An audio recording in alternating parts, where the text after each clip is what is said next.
पद्यहार सुशोभितलिङ्गं सञ्चितपापविनाशकलिङ्गं तत्प्रणमामि सदा शिवलिङ्गं देवगणार्चितसेवितलिङ्गं भावैर्भक्तिभिरेव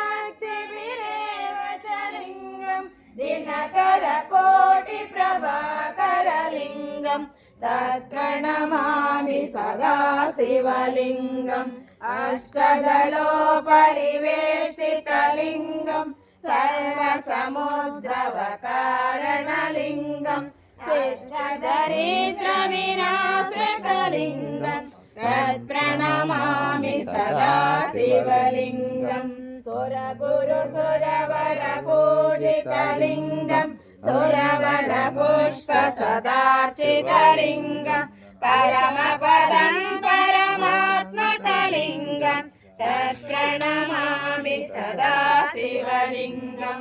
लिङ्गाशकमिदं पुण्यं यः पठेत्